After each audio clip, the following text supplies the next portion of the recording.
Hello and welcome to the Coralosophy Podcast.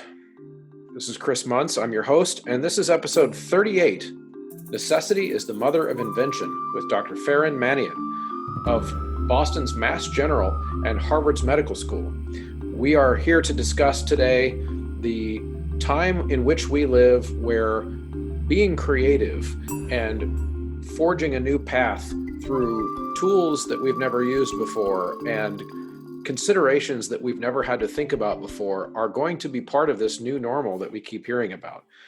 The stuff, you even heard Michael McGlynn talk about this on a previous episode. I hope you listened to that. If you didn't, go back and check it out. But one of the things he said is the people who hold on to the old way of doing things need to grow up. And I firmly agree with him on that, that we're going to have to figure out a new way. We're going to have to innovate. We're going to have to forge a path forward. Now, I strongly believe, and I continue to believe, that there is a path forward with us physically near, at least some way near, our students and our singers in the next year. Some places, now of course that's crossing our fingers and that this epidemic doesn't get worse, right? But I think that that's possible. There will be situations and there will be school districts and there will be different organizations that decide we're going to forge ahead and we're going to figure out a way to do this safely. In which case, what do we need to know? We need to know what this virus is, what the risks are. We need to not blow them out of proportion, but we also need to not underestimate them. We've been trying this on this show since the beginning of these COVID episodes. We are trying to right size the response. So we don't want to puff anything up and we don't want to brush anything under the rug. In this conversation, it's going to get real. We're going to talk about, again, some of the real risks that we're facing here. But at the same time, we are also going to reinforce the concept that risk is not binary. It's not going to be safe or not safe. It's going to be a question of how safe or how not safe, and what are the things that we as choral directors can do in order to reduce the risk. Of course, we all know at this point, reducing the risk involves spacing, it involves sanitization, it involves ventilation if you're inside. It's also going to probably involve, for a while, masks. We talk about the concept in this episode of how the virus is being spread. What are the main things to try to avoid when we're creating our classroom environments next year? Because again, like I said, the decision to have a classroom environment is not going to be up to us. So what types of activities, what types of modifications to those activities might we need to be thinking about? Again, necessity is the mother of invention. We have all kinds of amazing capacities as human beings to come up with new ideas. In fact, one of the ways that I am excited about next year of finding that new invention, that new concept, is actually an opportunity for me to introduce you to the newest affiliate on this show, and that's mymusicfolders.com. The folks over at mymusicfolders.com have come up with an amazing invention out of necessity, out of our necessity to cover up our droplets that are coming out of our mouth when we sing, so as few of them as possible enter the room, float around, get inhaled by other singers, and also possibly, depending on where we live, could result in us being able to sing again together. And maybe in the next year, maybe in the next 6 months, it probably depends on where we live. But if you have the opportunity to put a choir together and space them out and ventilate the space and have a productive rehearsal, the tool that you're going to need is the resonance mask by mymusicfolders.com. They are on board with the show. I'm so super excited to be able to bring them on board. The cool thing about this new affiliate, folks, is you can use Coralosophy at checkout, just like you can at all the other affiliates that sponsor this show. But they have a kind of a unique setup over there. First of all, they have kept the overhead of all of their products super, super low. So what we were able to negotiate and work out for you all is a 5% discount when you enter your Coralosophy checkout code. But the thing that's cool about this is that this code will then work on their COVID products. So they have actually quite a few cool sanitization and mask options, but the resonance mask is really, really cool. And I'm going to be publishing a demonstration of that in the next couple of weeks. I'm going to be using the mask to show how the overtones are able to, compared to kind of the muffled masks that sit on your face. It's a really exciting opportunity. And I'm going to be showing that to you using Voce Vista, which you've heard a lot about on the show. And so the idea being that we're going to see that singing can happen with masks. It can be done. And if that's, I said on the last episode of COVID stuff, if it's a choice between not singing and singing with a mask, mask me up, mask all the singers up. Let's get this done and let's start singing again as soon as we can. So that's the exciting part. So the way this will work is you'll go over to mymusicfolders.com. You can enter Choirosophy at checkout. It will automatically take 5% off all of your purchases that are mymusicfolders.com products, mychoirrobes.com products, which if you need choir robes in the near future, remember that code. 5% off of a choir robe purchase is a lot of money. So head over there and check out those products. It's really going to help you in your next school year. And of course, as always, a special thanks to the beating heart of the Choirosophy podcast, and that's the group over at Patreon. Just cracked over 40 supporters over there, which is an awesome milestone. I was told early on in the podcast that getting choir directors to join a Patreon group is just not going to happen, so don't even bother with that. And you know what? I've found that that's not true. Conversation matters and conversation is important. And so if you agree with that and you support the mission of this show, I would like to encourage you to head over to patreon.com/Choirosophy. So at the Patreon page for the show, for as little as $3 a month, you can get in the door, so to speak. You've got your behind the scenes content over there. All the Patreon members, regardless of what level they are, get to see what guests are coming up. Sometimes I even have opportunities to let people on Patreon, if they want, throw their questions into the mix. We don't always take advantage of that, but that's okay. You have that option if you'd like. Plus a patron-only episode once a month. Sometimes episodes when we're doing normal choir stuff have extra materials that go in on the Patreon as well. So there's lots of cool things that you can do. And for a lot of people, they just like to be able to vote with their $3 to $5 to $10 a month and say, hey, I support the mission of this show. And that's such an awesome thing. So I really appreciate those folks. Head on over to patreon.com/Choirosophy and join that growing group of awesome directors and listeners. And of course, a special shout out goes to the producer level sponsors over on Patreon for this episode: Kyle Peterson, Michael Herron, Ryan Main, and Steve and Kathy Kakachik. So as always, in these COVID conversations, I want you to listen to this next conversation with Dr. Manian. It's very enlightening, very informative, but I don't want you to think as you continue to listen that you are going to find the silver bullet that saves your choir season, because that's not what I'm here to try to do. Again, try to provide context, try to provide understanding so that when decisions have to be made, you can be as fully informed and fully contextualized as you possibly can to know what the risks are, who the risks primarily fall upon, and how to inform your singers. Because one of the things that I feel like is just not being discussed, and this probably will come up on a future episode again, one of the things that we're not discussing as a profession right now is how to enfranchise our singers to make these decisions for themselves too, because it's not just about us. In fact, for probably most choir directors, we are going to be at highest risk in the room. For most of our singers, again, because most singers are young in this country. That's a sad thing, but that's something we'll talk about another time. More adults should be singing. But the reality is most of us work with young people. Their risk is less than mine, right? If I'm in my 60s as a choir director, nearing my retirement years, my risk is at the highest of anyone in the room. But we should be having the conversation of how to let the singers have their parents and the adults that they live with and interact with start to have a say in this as well.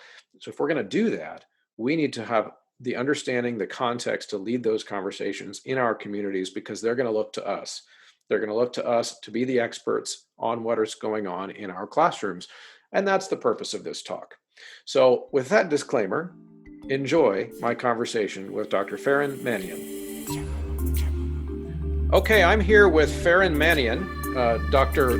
Manian is a doctor at Boston's Mass General, and also, I understand correctly, Dr. Manian, you also are a teacher and you educate at Harvard Medical School. Is that correct? That's correct, yes. That's what an exciting life that must be, unless, of course, you're right in the middle of a global pandemic. Yeah, it was exciting before the pandemic. It just got more exciting afterward. Have you ever been busier than now? No, no. 4 weeks that was on the wards, and it was very busy. Yes. Yeah, and we all appreciate, of course, your time, taking your time to come and help us understand what's going on. Of course, pretty much every industry in the world is struggling through how do we now proceed and how do we now move along with our lives. One of the things that is true, of course, is that we're now 6 months into this pandemic, and we can no longer say that we don't know anything about SARS-CoV-2, but it's still too soon to say that we know everything about the virus. And so we're kind of in a weird middle ground. Do you think that's a fair statement? Yeah, I think this is really a novel virus that the world has really never dealt with before. So it really has been a steep learning curve for all of us, experts as well as non-experts in the field of infectious disease. We're all in the same kind of a very steep curve of learning, and fortunately, we're in a position to generate information in a very rapid fashion, disseminated in a very rapid fashion, so that we can all educate each other as we deal with it.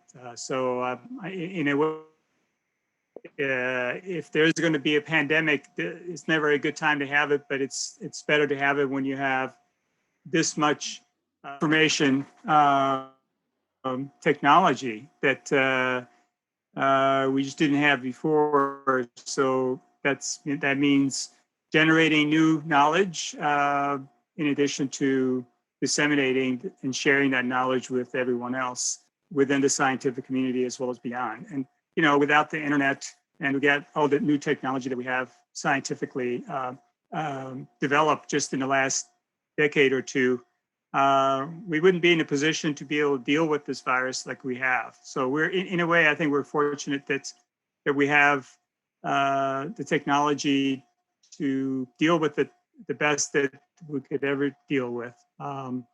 Yeah, I think it's fair to say, even for us lay people, that we've never seen this much data about a disease thrown at us in real time before. Right. And that probably has some obviously positive effects for us being able to understand it, but I would imagine also some negative effects if people don't know how to interpret that data, and might lead to a lot of people either, and this is what I feel like I've observed, either taking the data, misinterpreting it to the point where they are panicking and not able to function, all the way to misinterpreting it to think it's just no big deal and I don't need to worry about it at all. And so one of the challenges that I've been dealing with on this show is trying to have clinicians and physicians like yourself help us to find that middle path where we are able to understand the severity of what's going on and what we're facing, but without overblowing or underestimating the problem. So earlier you said that how busy the last 4 weeks have been. Could you just tell the audience a little bit about what your day-to-day involvement with this virus has been? Well, it's in my position, it has changed just over the last few months. I basically, at one time, I was kind of like the resource person for COVID-related questions for healthcare workers that were taking care of these patients on the wards if they had questions and you wanted to be available to them. But yet you also have to remember that life goes on. That is that we have a lot of non-COVID patients that still require lots of care, and we cannot obviously ignore them. So you're trying to balance the care of them along with the balance of the COVID patients. It's again, it's not something that we have all experienced before, but I've been really proud of our healthcare workers at the hospital. Everybody is really has done a really yeoman's job to step in and help us pull through this crisis.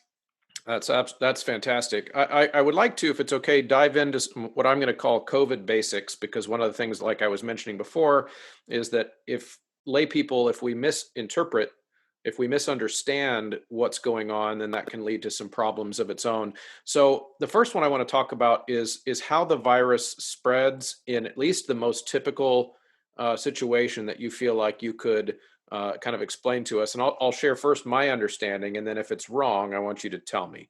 So my understanding is that the virus, most of the time so far, has been shown to spread in crowded indoor places where prolonged contact in close proximity with people has been there. So in other words, if I'm walking by somebody and just pass by them for a few seconds that's infected, I probably am not in danger. But if I sat down and talked with that person in close proximity for 30 minutes or so, then I might be in trouble. Is that a fair way to describe what's going on?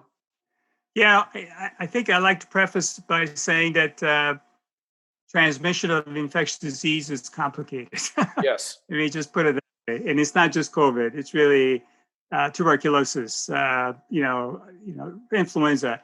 It is really a complicated, and I think one of the things in infectious disease that I have a lot of respect for is really fully understanding that it's not just being exposed to the virus. It has to do also with how many infectious doses you're being exposed to.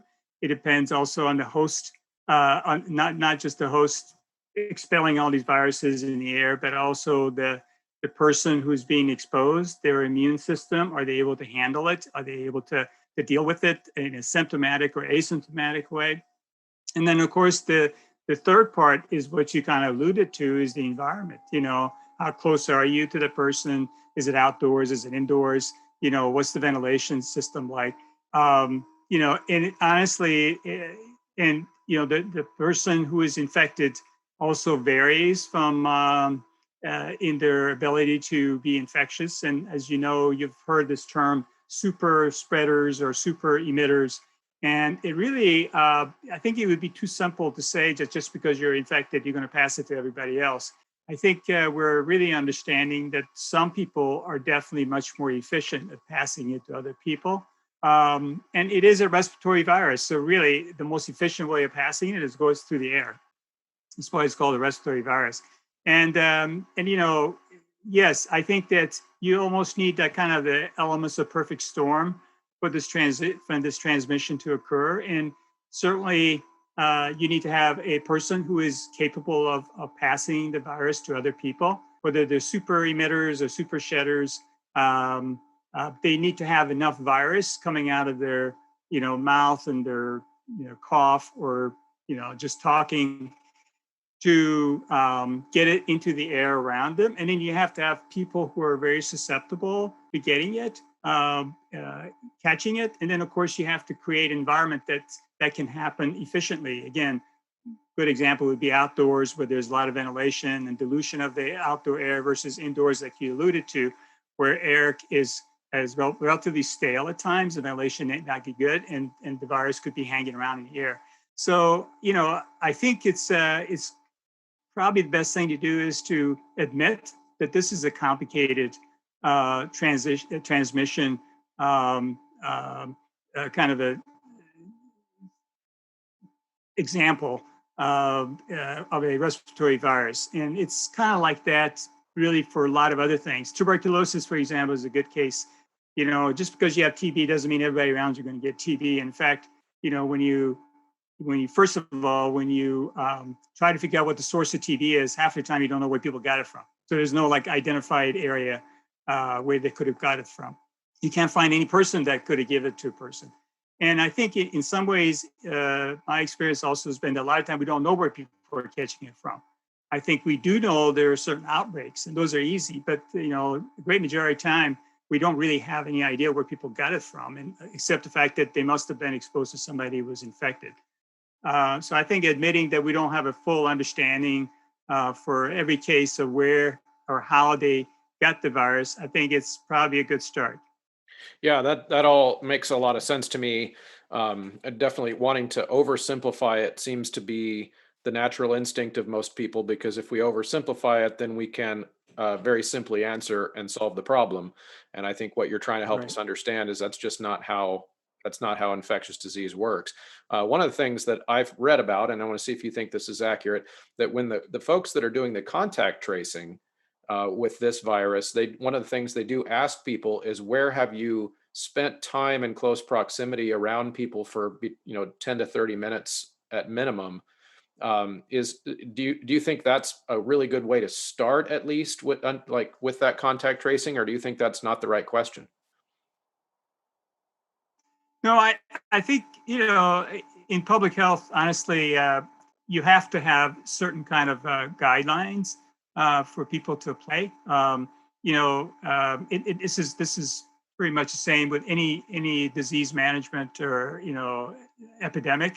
10 minutes versus 9 minutes versus 8 minutes versus 11 minutes. People ask that kind of question, like, where did that 10-minute come from?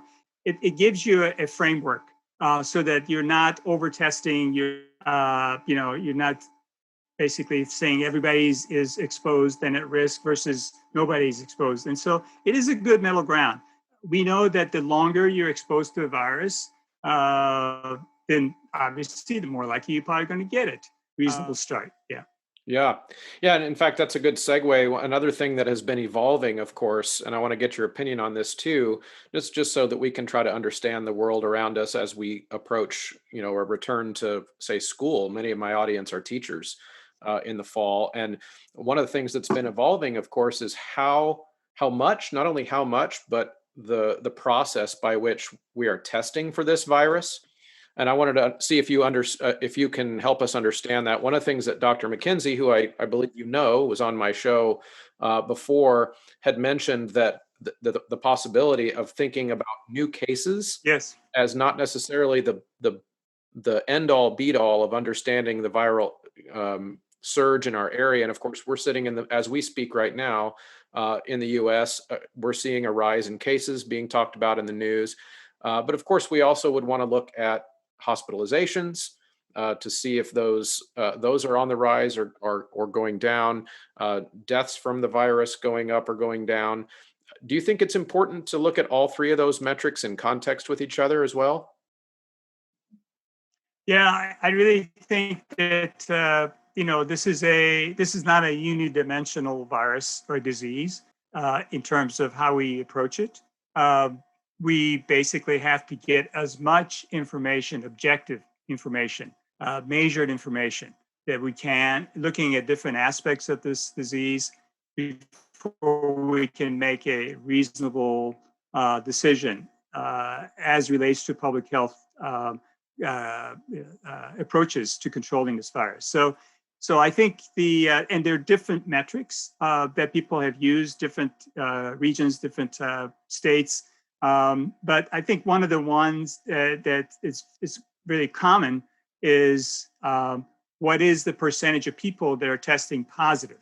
And this is testing positive, preferably for the virus itself, not the antibody, not like if they're exposed to it before.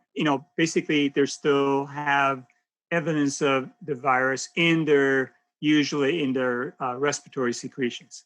And then you keep checking that in a kind of a rolling method every 3 days and measure the percentage of all the tests that are positive for that week or over a 2-week period.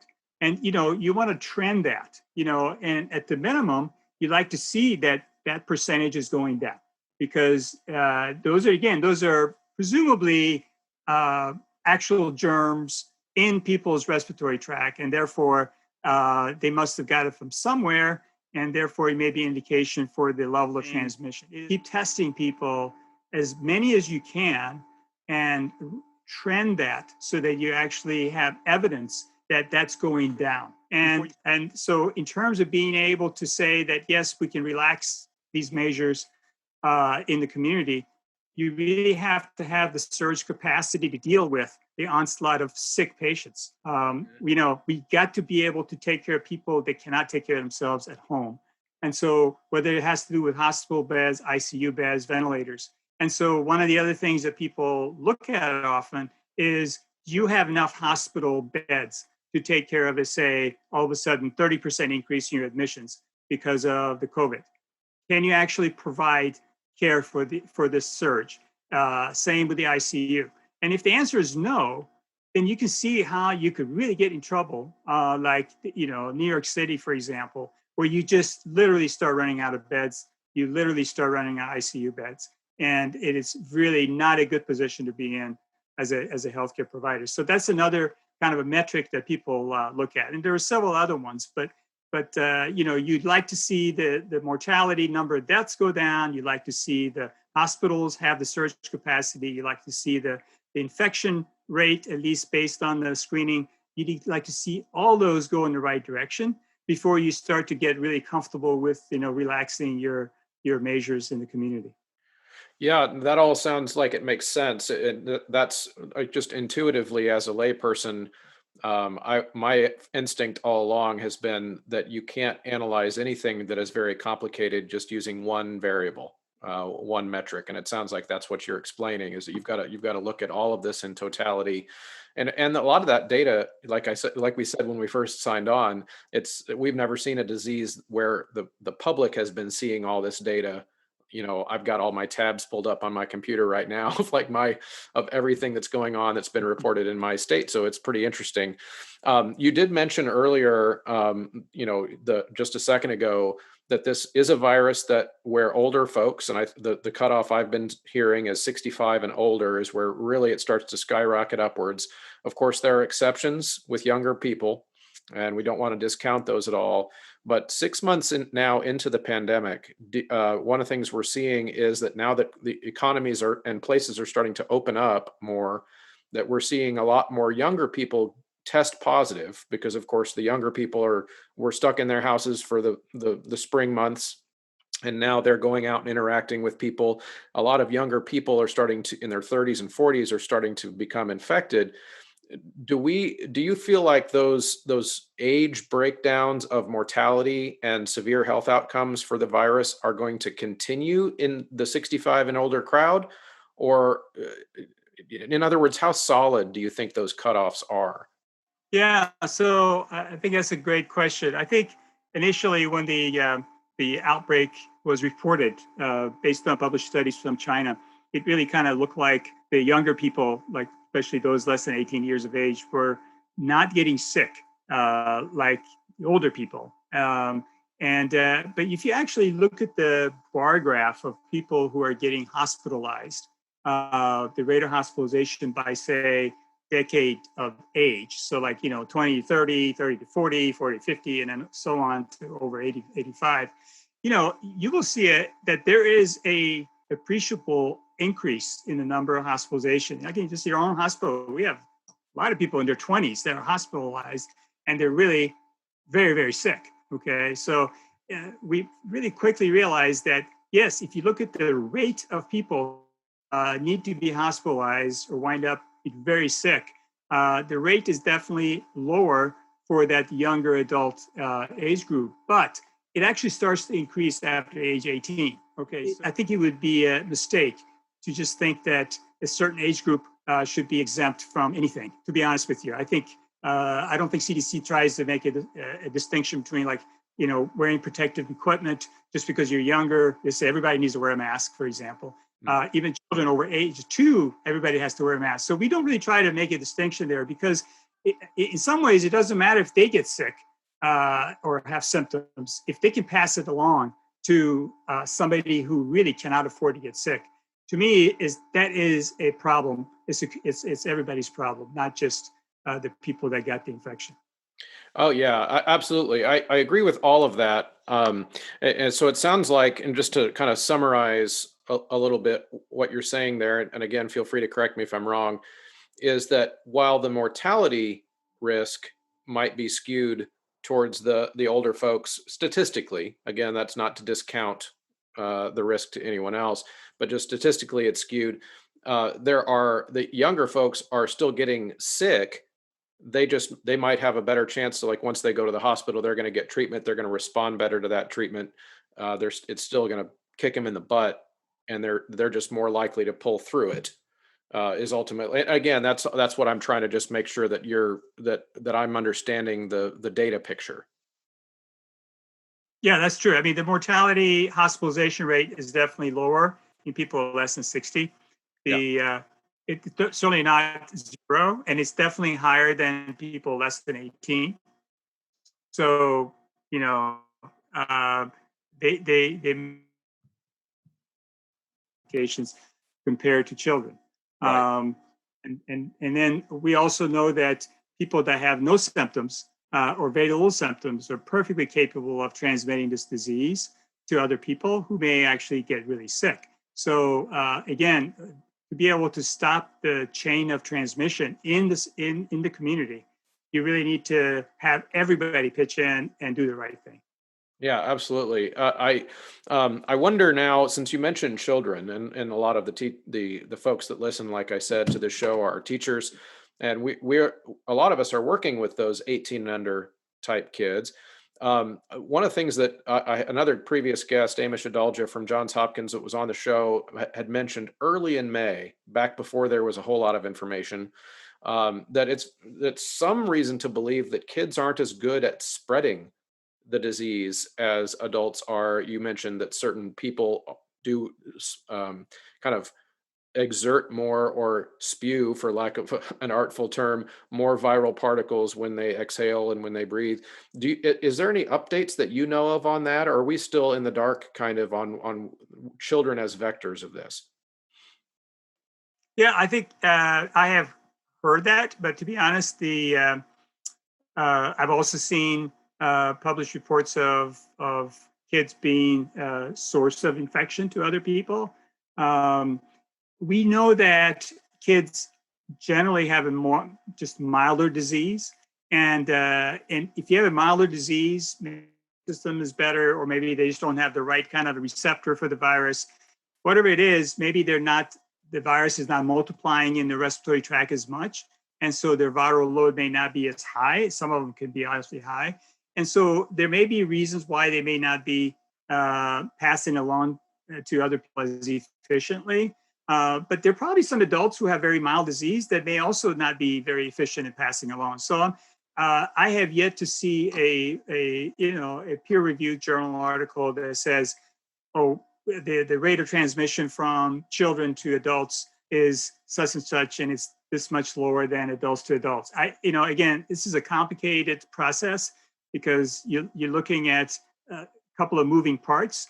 The host is infected, and then the person who may get exposed, and there are a lot of variables like we discussed. All right, great. So let's move along now to, well, I guess a little bit back to mode of transmission, because one of the things that I know is a kind of a hot topic in this field right now is the idea of aerosol spread versus droplet spread, and also understanding that those two terms are not necessarily a binary, like that there is a range between what one researcher might call a droplet and in size all the way up to the smaller aerosol particles.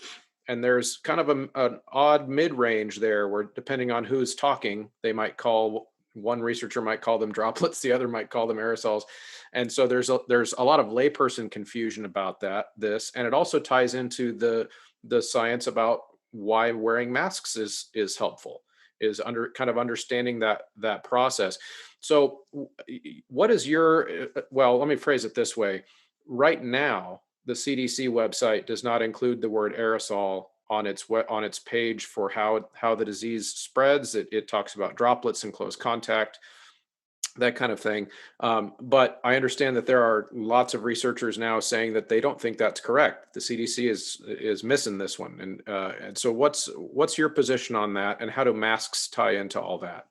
Yeah, I think you're right, Chris. I think it is a somewhat of a controversial topic, and it kind of depends on what your opinion is based on all your experience. Yeah, and so this is my opinion on the aerosol airborne aspect of COVID. Basically, respiratory viruses are transmitted through the air. And generally, we kind of divide the mode of transmission by the size of the droplets, which is basically respiratory secretions that are airborne, like they get into the air. And, generally speaking, over the years, infection control, you come in a hospital, we have droplet precautions and we got airborne precautions. Droplet precautions are basically, based on the fact that people that are generating these secretions by coughing and sneezing can be infectious if you're within, and those are the larger droplets of, say, over 5 microns. And that's the kind of the typical respiratory precautions that would put people on in the hospital. If you got a cold or we don't want to, or influenza often, we put people on respiratory precautions. And then there is an airborne, which is more like tuberculosis, and which is basically smaller droplets. We call it droplet nuclei. They're 5 microns or less. And these are, because they're so small, they stay in the air longer, and they can go a lot further because the moisture evaporates. And so when people get exposed to it, they can get exposed to it at further than, say, 3 to 6 feet. And then not only that, it goes straight into your lungs because you're breathing it in because they're very small. Tuberculosis is a good example of that.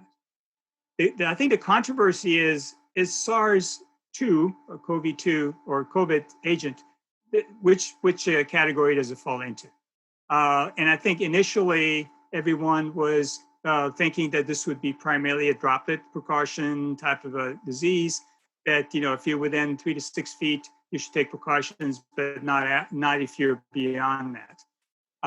And initially, as you know, from a public health measure, wearing masks in the public was not something that was recommended. You don't have to wear a mask when you go out there. And then, all of a sudden, essentially, most states, basically now, many states, in the state of Massachusetts, for example, you have to wear a mask when you're out in the public. Regardless of whether you're within 3 to 6 feet, you have to wear a mask. And the question is, changed? Well, what changed is that we found out that there are a lot of people that have absolutely no symptoms that seem to be the source of infection. And you said, well, what does that have to do with droplets? Well, if you think that somebody has no symptoms, you assume that they're not coughing or sneezing, in which case they're not spewing out visible droplets, those larger droplets. And how are they infecting other people if they're not coughing or sneezing? I think that somebody has to ask that question. And the most ready answer would be, well, everybody breathes, right? We breathe out, we breathe in, we talk, we laugh, we sing. I mean, we talk loud.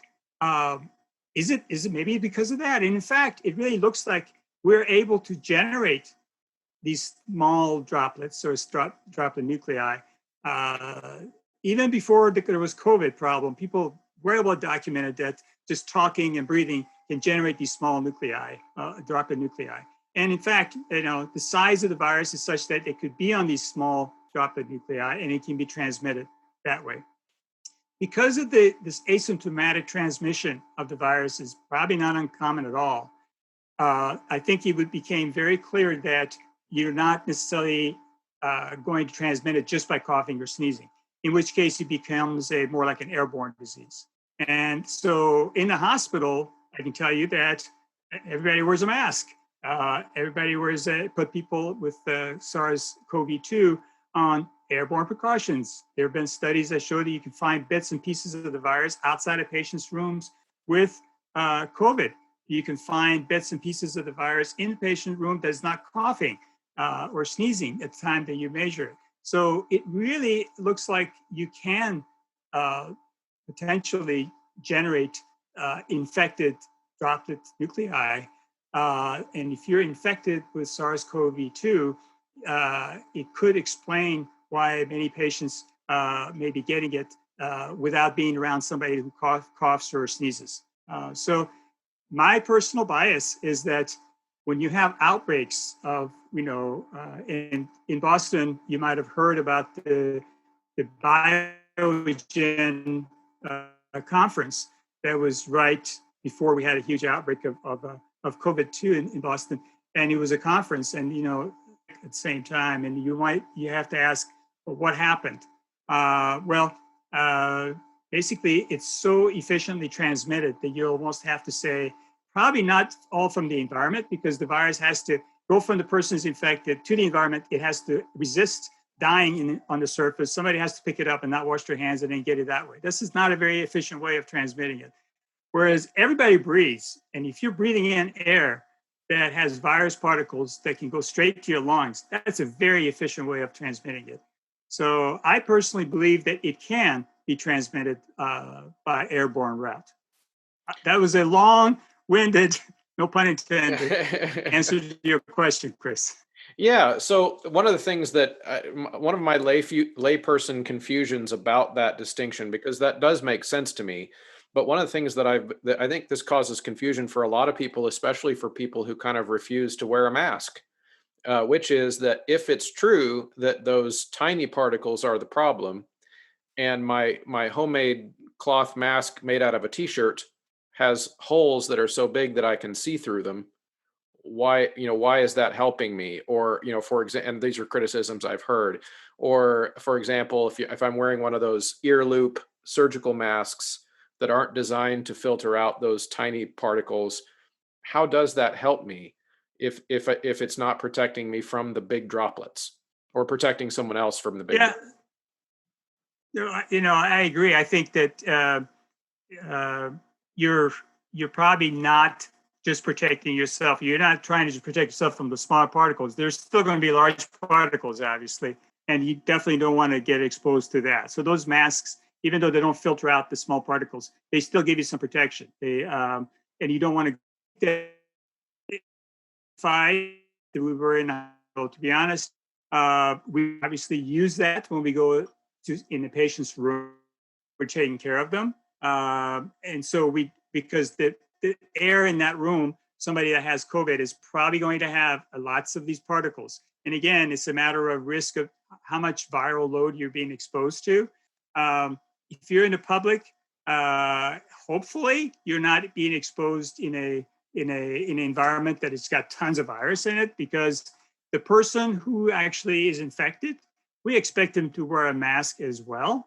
And it would be nice if they were able to control their droplets as well. And if you can have two masks, one for the person who is infected and one person that is not infected, that still reduces the chance of transmission. It is not 100%, but we're not trying to have everybody, wear N95s all the time for a couple of reasons. One is that the risk may not be high enough to wear it all the time, because especially you're outdoors.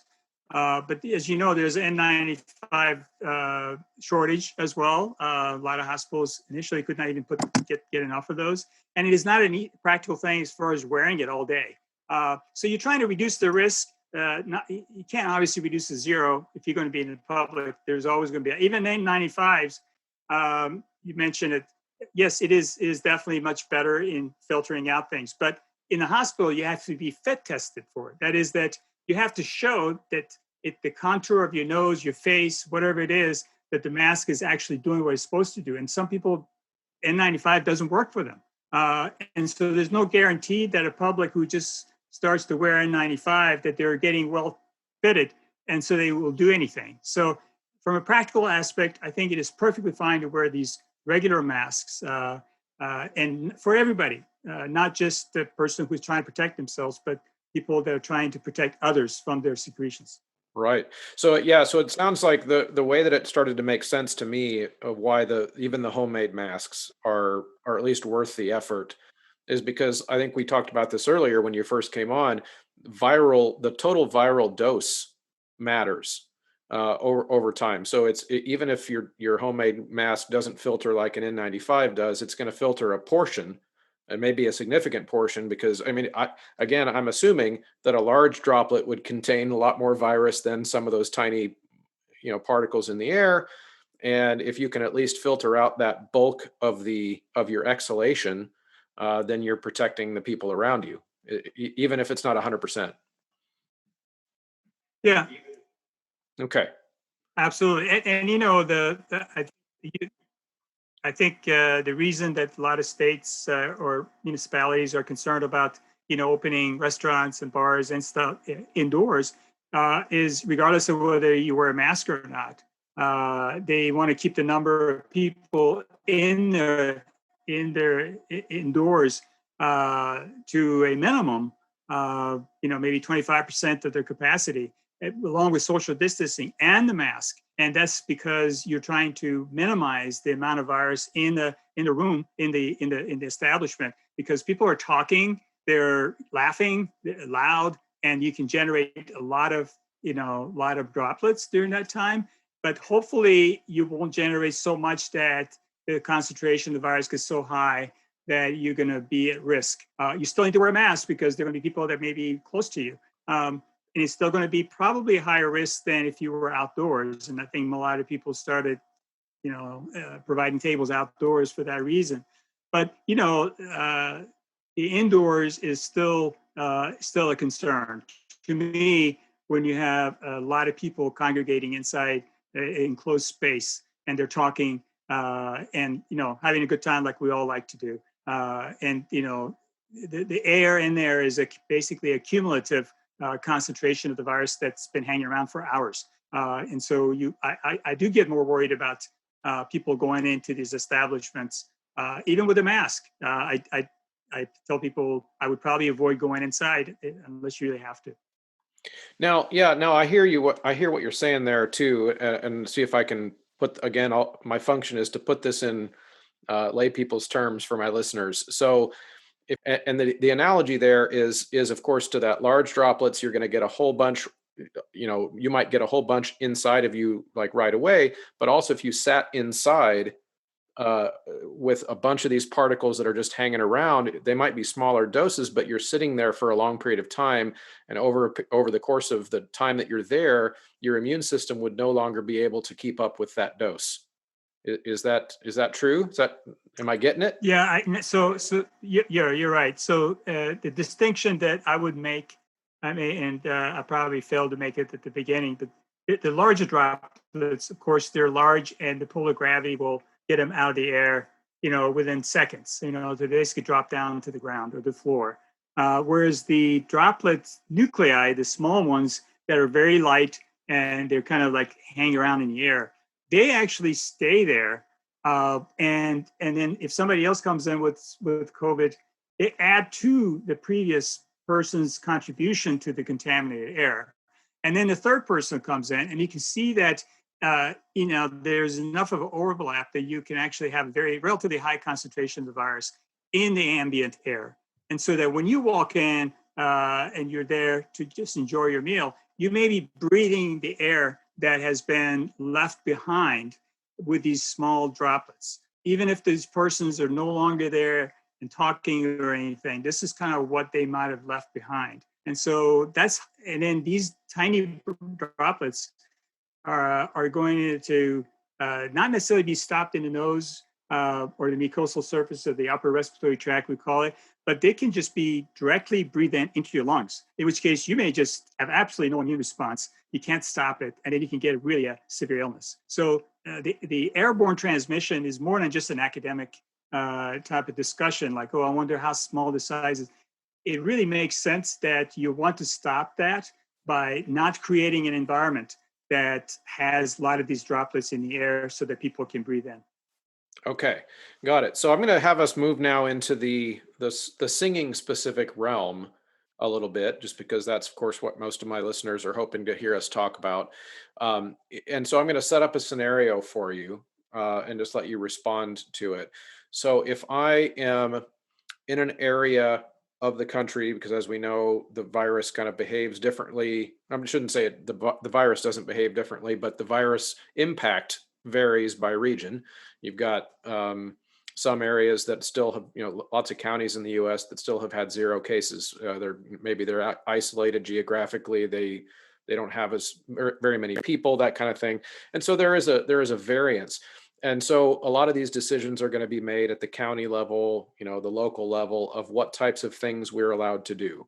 So in my scenario that I'm setting up here, we're fast forwarding in time to a place earlier in the episode. You said you're looking at that metric for percent positive tests are declining. And your local health department has said it's safe to open up the school. It's safe to open up your church again. Go ahead and do that. We should still be careful because the virus is still here, but it's declining. And at that point, people are starting to come back inside to the buildings that we've been missing for so long.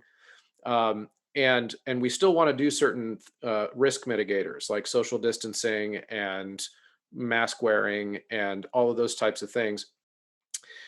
Can you see it in that scenario? And of course, we've got no way to know when that will be right now. But can you see a scenario where, judging by all the information you just shared with us about how this virus works, that we would be in a reasonable position to say, if we had a choir that wanted to sing, we're trying to ventilate the space as best we can. We're trying to maximize spacing to the best we can, and possibly even wearing a mask to filter out as many of the droplets as we possibly can. Is that a pretty major risk reduction strategy, do you think, or is that not even worth our time? Yeah, I think it's a great question. So we definitely, the COVID virus has definitely forced us to think about the risks in our lives. We had them before, now we have even more of it. And what we are willing to take as a risk and what we're not willing to take as a risk in our everyday decision making in our lives. And I like to just kind of go back to zero risk versus a full, very high risk behavior. Zero risk, of course, is as long as there is virus in the community, as long as there is not a whole lot of immunity to this virus in our communities, and right now most people basically say unless we have a vaccine, we're probably not going effective vaccine. We're probably not going to be able to be very confident that we have a very immune population. But as long as we have a lot of susceptible people, and we are actually having physical contact with each other, or congregating in areas where things can be passed on through the air, especially. As long as we have that scenario, then it's not going to be zero risk. Okay. Now, if you congregate and there are no masks and everybody's doing what they did like before COVID, then that's a very, very high risk. So you have, on the one hand, you have very high risk situations, and you have zero risk. Zero risk is exactly what we're doing right now. Virtual discussion. There's no way I'm not exposed, you're not exposed. Anything in between is going to be having some risk. Right. Yeah. And I definitely don't envision a scenario.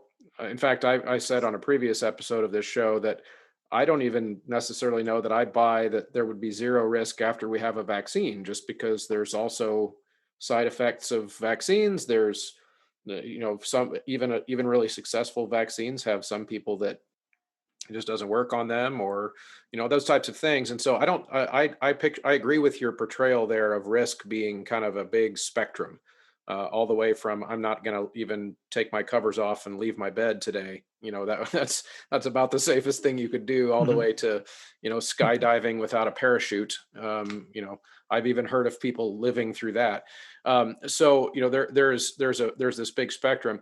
I guess what I'm trying to have you help explain to us is, in very much like you're doing, is that for me as a teacher, the decision about whether or not I get, school opens up and certain activities start to happen again is not going to be up to me. We're going to be told by our districts and across the country and our states and all these different things of what we can do and when school starts again and that kind of thing. And so I guess really what I'm wanting to have you help me think through with this is, at some point I'm going to be told it's go time, go back to whatever it is that you do. And so, so to me, the things I'm thinking about are ventilating the space, spacing out the singers as much as it can. There very well could be still, by the time we start again, the need for masks based on the viral spread in our area. If I've got too many kids in a space, looking for a bigger space that we can spread out even more, possibly rehearsing outside, all those types of things. Do you see validity, I guess, in that approach? Yeah, I think what this virus is doing to us, among many things, is really forcing us to be creative, creative in all kinds of facets of our lives. Uh, honestly, I think we're doing so many things that, I mean, obviously, like right now, who would have thought that a lot of teaching now goes on online? I mean, it's like, I don't know, Chris, how much of your teaching you've been able to do online, but I can tell you that at my hospital, for example, all of our committee meetings, all the things that we thought were so essential to be right there, so personal to talk about our cases and just really we got so much out of it. Everything's online, and I think somebody told me, hey, this is the way it's going to be. I probably say that's kind of crazy. uh, so the first thing I would do is, and your situation certainly a lot better than I do, is to be accept the fact that you have to be creative and accept the fact that normal times are not going to be here anytime soon. Okay, so I think that's a given. Within that realm of limitations, what can we do to get the maximum uh, from the resources that we have without putting people in undue risk of transmission? Um, Number one is personal is uh, congregating children or students physically in a place. Is that absolutely essential? And the answer, maybe yes. We have to actually have physical presence in a group fashion. Number two is how many people do you need to have to say that this is very effective? Uh, the larger the number, obviously, the more you're dealing with the chance that somebody's going to have something. So some people said, like in Massachusetts, was like no more than 10 people can get together, and that's it. It really has to do with the fact that the more number of students or people gather around each other, there's going to be a likelihood that one of them is going to have it, and they can be a super emitter and then give it to other people. So the minimizing enough, if you think that you have to have physical congregation of people, okay, that's fine. And then number two is how many is absolutely necessary. Is it 5? Is it 10? Is it 20? Um, and then if you really feel like, boy, it's just going to be hard to have that many people inside an enclosure and still guarantee social distancing. And then based on the activity of what's going on, singing or talking loud, like I said, if the ventilation is not going to be good in your school, for example, if the gym just says, no, we just can't, we've had problem with ventilation and stuff, then you have to think about, can I have this outside? Can I actually have something outdoors? Maybe at least during the time that the weather permits.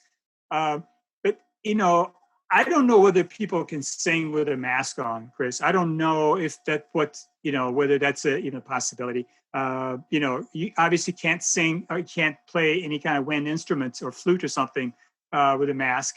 So there are going to be times where you can be creative, but it may not apply to depending on what the activity really is. So, how important is it? Is it absolutely crucial? It crucial, then, how can we minimize the number of people? And then if we can minimize that, can we guarantee that the ventilation system is going to be good enough based on social distancing? And then if we can't, or if there's any question, or if it can be done as outside, then you go to the outdoors. Is the risk going to be zero? Of course not. We just said, unless it's virtual, it's probably zero. Even with the vaccine, you're right. You're not going to be dealing with the zero risk. But I think it's time to be creative. And if if the school is asking you to do certain things, then I think the science is there to help us come up with a plan that may be reasonable. And certainly, you can talk to the health department as well, because I think it's really important. Because whatever you do, I think probably is going to be looked at by other schools, and you want to be somewhat uniform in your approach. But yeah, I think it's time to be creative.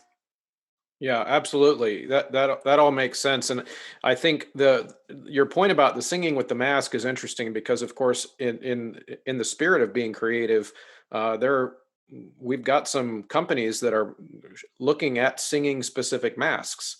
The idea that certain types would be fitted to your head so that it's the right size to get the best possible seal.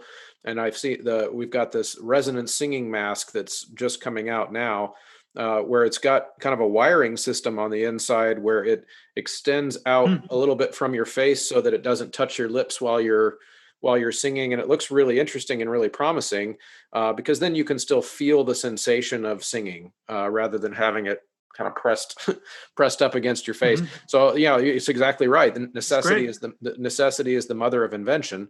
Because for a lot of us, of course, singing is crucial. Singing is essential. It's our job. It's how we pay our mortgage.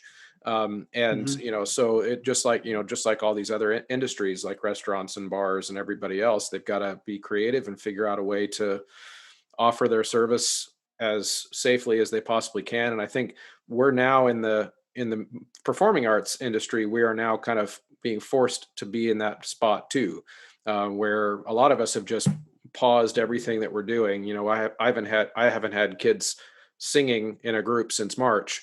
So, but at the same time, I'm lucky because it's summer vacation. So I don't have to have kids singing right now. I can wait and try to have these conversations and do these interviews and try to find this information and wait for studies to come out and those types of things. So very much appreciate your time thinking through this. On the way out, I just want to kind of bounce this one more concept off of you, and it just has to do with still kind of a mask conversation, so kind of one more exclamation point on this masks and how they affect aerosols question, because I really want to get clear on this.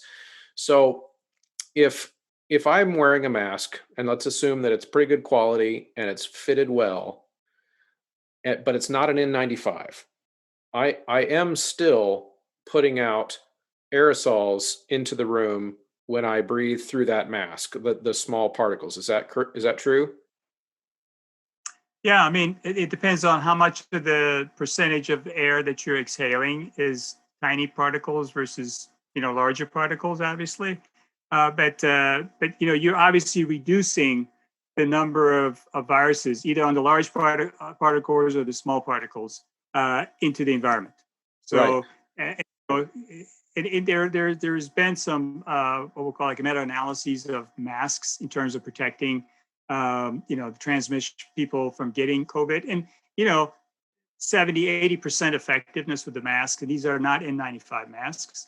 So it's not 100%, but it definitely is better than not wearing a mask. Right. So it's a reducer. It's just a risk reducer. Right. It's not a risk eliminator. And then, of course, the other things that we discussed that are risk reducers are the social distancing, the ventilation, those types of things that you're thinking about as just notching the risk down as much as you possibly can. Yeah, absolutely. All of that makes sense. Well, I appreciate your time. I'm going to let you get back to your busy job being a superhero and fighting the disease for us. We very much appreciate all of you, what you guys are doing on the front lines with all this, and of course taking some time to talk to us about it. It was a pleasure, and thank you for allowing me to discuss these important issues. And if I could just have one parting word, Chris. Yeah. I really want your audience to take this virus very, very seriously. There is some doubt about the impact this virus is having on the people, from just the person who's caring for these patients, sees in the hospital. I really, really want everybody to get really serious about this virus. And again, we're all in this together, and we really need the public's help to pull through this. So thank you again for allowing me to talk to you. Absolutely. Thank you so much. Have a good day. Well, thanks everybody again, as always, for listening all the way through to the end of an episode. I hope you're learning. I'm sure learning a whole lot about COVID-19 and about this virus through the process of these COVID conversations. But I got to tell you, I am ready to talk about music again. It's getting really exhausting, but I care about us and I care about this profession a lot. My 8-year-old son, and this is an actual quote, not too long ago, said, "Daddy's stupid podcast is supposed to be about choir, but lately it's just about COVID-19. And he said it with such disdain because I've been working so hard on this to try to make sure that as many of my colleagues as possible understand what we're facing and understand it in as much context as possible, because as I've said so many times, we're going to at some point in the near future be put in a position where we need to know stuff. We're going to be told by somebody above us, here are a set of rules, go make it work within that set of rules, right? Our county is going to pass it to our school district, and our school district is going to pass it to our administrators, and our administrators are going to pass it to us, and we're going to have to implement these things. And so just as much knowledge as we can possibly have, in my opinion, the better. That's what's been motivating me, and I hope you're finding it beneficial. There are just so many ways that you can help spread the word and help the mission of this show if you feel so inclined. If you're still listening, that means you're probably invested in some way. So like, share, subscribe, do all the things that you got to do on the internet content platforms that really help. Leave a rating, leave a comment in any capacity you can. You can do it on Apple Podcasts. You can do it on Facebook. You can do it on YouTube. Any traffic on the Chorilosophy podcast content helps other people see it. That's how the interwebs works. So anytime you interact, even if it's just to say, hi, thanks for the podcast, or calling out a cool, interesting fact that you learned and typing it in somewhere, helps other people see it. Of course, you also want to head over for your sheet music needs to ryanmain.com and graphitepublishing.com. I know it might be a little while before we need some sheet music, but just keep them in your thoughts for the next time you're ordering. You can use the Chorilosophy checkout code there to get 10% off. Also, you're going to want to head over to vocevista.com/Chorilosophy and get yourself a copy of that software. You can play with it for 30 days for free. You're going to want to buy it, though, before school starts. It's going to be an amazing tool for online learning, also in-class learning. It's a resonance software that measures and shows pictures, amazingly detailed, beautiful pictures of the overtone series of the singer. So that's a cool product. As well as, of course, sitereadingfactory.com. You got to get those memberships ready to go, again, for in-person or online learning. And for all of those websites, you can enter Chorilosophy at checkout to get a discount. And finally, last but not least, head over to Patreon. Patreon.com/Chorilosophy is your best way to support the show.